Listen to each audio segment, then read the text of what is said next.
This is Pet Life Radio. Let's talk pets.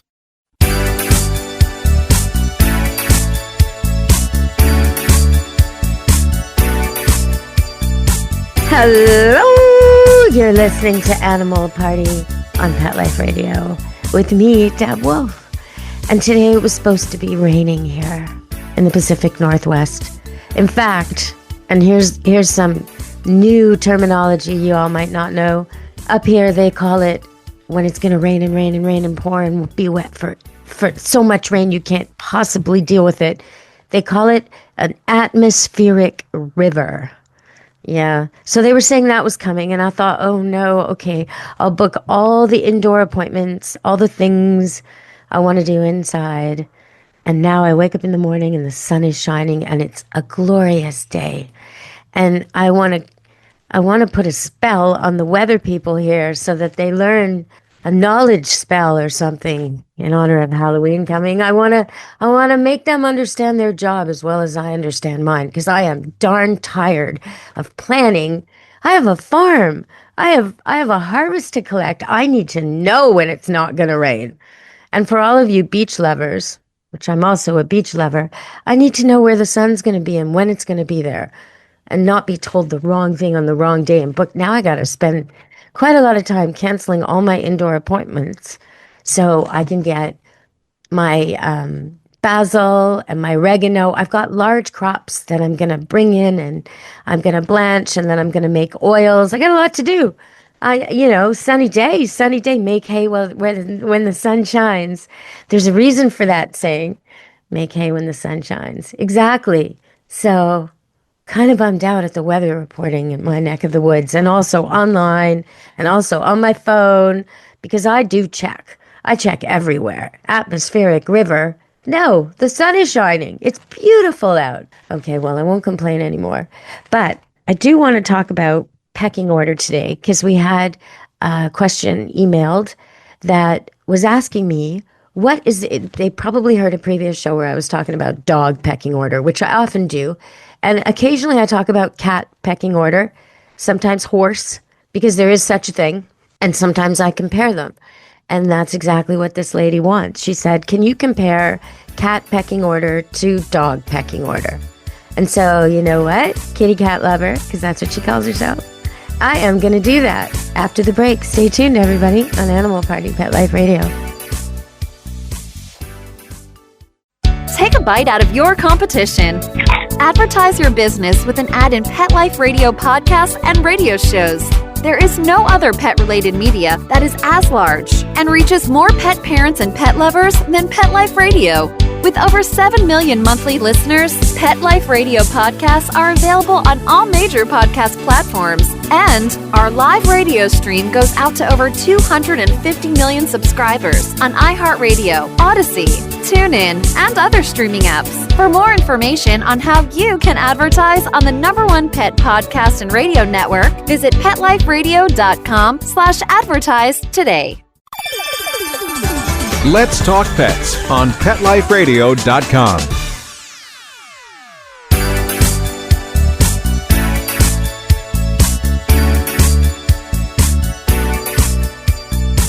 Hello!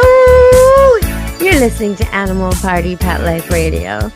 And you know that greeting, that's a dog greeting. That is not a cat greeting. You all know dogs and cats are very different. Very different. Yet they communicate with each other quite fluently. And a cat raised with dogs or dogs raised with cats can definitely speak the body language of the other. Enough to get by, and often enough to make friends, make family, be part of a pack that is mixed cat and dog. So that's kind of curious, right? I mean, how is that? I once met a Schipperke, which is like a little 20-poundish dog with an odd shape, tiny face and a big bum, little black fluffy thing. Anyway, maybe 15 pounds if it wasn't so overfed, but it was overfed. Anyhow, this Schipperke female, Kaylee, when I first met her, she lived with, I believe it was 13 cats. Some of them were elderly, and by the time I stopped knowing Kaylee, I think there were still 7. Anyhow, Kaylee had a lot of cat mannerisms. She did not meow but she would rub along things the way cats would and rub along you the way cats would. She would wind in and out of your legs like a cat to greet you. I mean, she was a puppy with a whole lot of cats, so she spoke cat.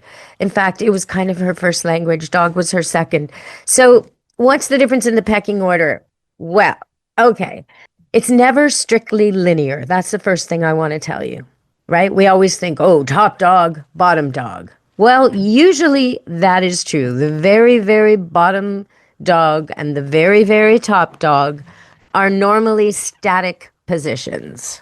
Okay, so they don't move a lot. The one who's willing to be bottom, and it will be the most submissive of the smallest, weakest male or the smallest, weakest female.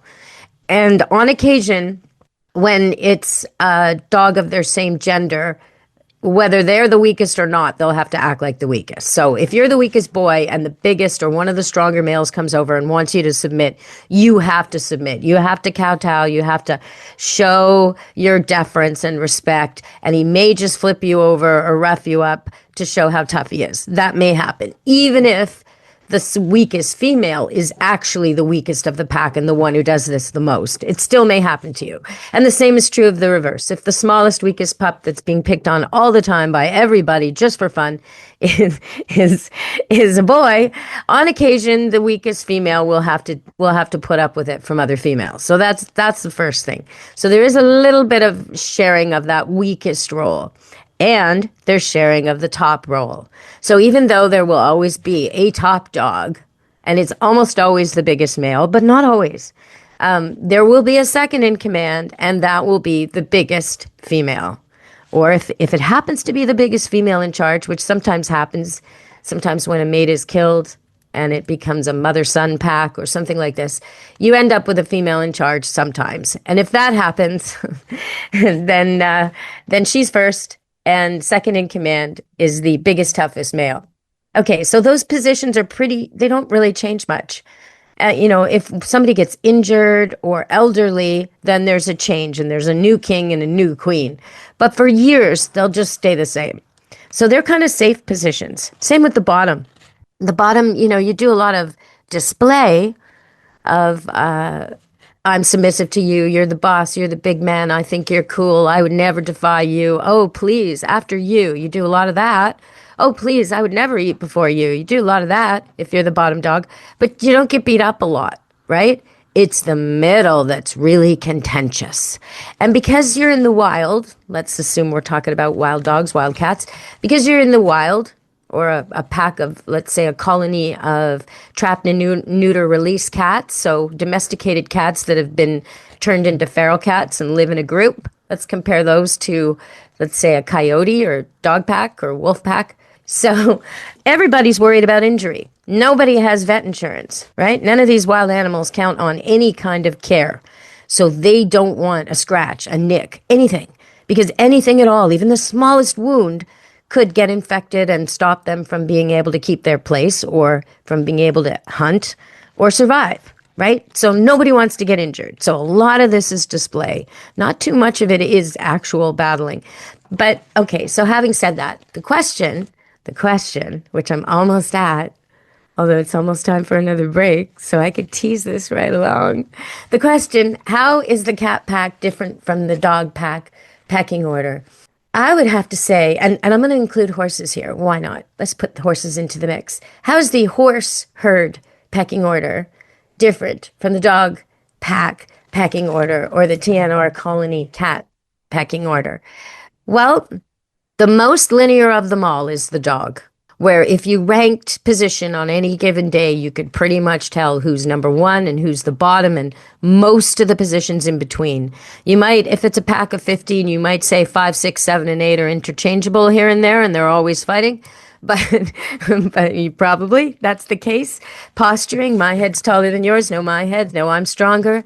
Running at each other almost like jousters and hitting full contact to see who's the tougher dog. All kinds of stuff like that is going on. Tests of strength, if you've ever watched Seinfeld and you saw George Costanza's Festivus routine. Anyway, tests of strength are going on to prove who's the boss, who's the next boss, who's the up-and-comer, right? So in the dog pack, most of the time, you can really tell. Now, in the cat pack, you can't tell. It's very hard to tell. You can normally tell who's at the top and who's at the bottom, but everything depends on who.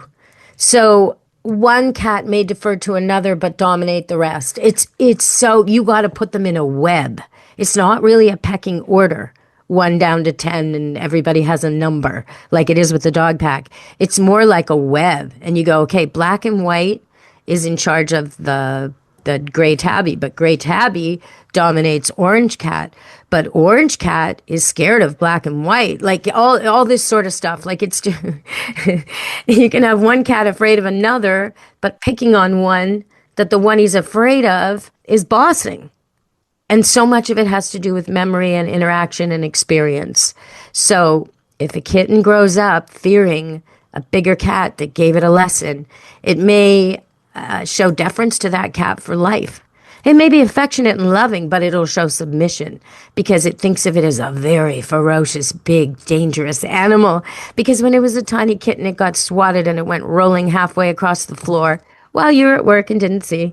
It got the message, and the message has stuck. So some of this weird stuff with cats stays. With dogs, it doesn't really stay that way, the same way. They're always figuring it out as they grow. So cats have a long memory for this stuff. And you may find that the cat pecking order is very difficult to decipher. Now, most people only have 2 or 3 cats, 4 cats at the most. So you'll be able to figure out who's on the bottom and who's on the top. And one way to tell is how they walk through a room. A cat that's very confident and in charge of everything will walk right through the middle of a room, doesn't have a care in the world, not worried about anything. A cat who's on the fearful side because it knows the territory isn't really his or hers, and at any time he or she could be pestered or scared or chased or harassed or cuffed, in more likely, hit on the ear, nasty, doesn't feel good. Sort of like when someone flicks you with their fingers. That's how a cat feels about ear cuffing. Anyway, so the cat who's being bullied will not walk through the center of the room. The cat who's being bullied will skirt along the outsides or even along an upper, from file cabinet to freezer to shelf, like it'll skirt around the outsides on an upper level even, or under things, under the bed, under the sofa. That's a harassed cat. So that's one way you can tell. You can also tell if you go feed them something yummy, like a homemade treat you made, or something they really, really love, who comes out and who doesn't, right? The one who comes out is the dominant one. The ones who are scared to and kind of meow at you and shyly try and hint that they would like some too, those are the bottom. And that's the easiest way to tell with cats. Now, I kind of touched on horses. So we're going to go to break and come back on Animal Party Pet Life Radio. Stay tuned. Molly, here's your dinner. Zeus, that's not your food. Don't let that happen to your precious cat. Elevate your cat's eating experience with the Cat Tree Tray. The Cat Tree Tray keeps your cat's food off the floor and conveniently located on the cat tree. It's the perfect way to eat. It's a beautiful wrought iron tray that easily attaches to your cat tree and keeps dogs and other critters out of your cat's dish. A must for multi-pet households. There's a 6-inch tray for large bowls and a 4-inch tray for smaller bowls. Purchase your Cat Tree Tray today. Go right now to cattreetray.com. That's cattreetray.com. CATTREETRAY.com. Let's talk pets Let's talk pets on Pet Life Radio. Pet Life Radio. PetLifeRadio.com.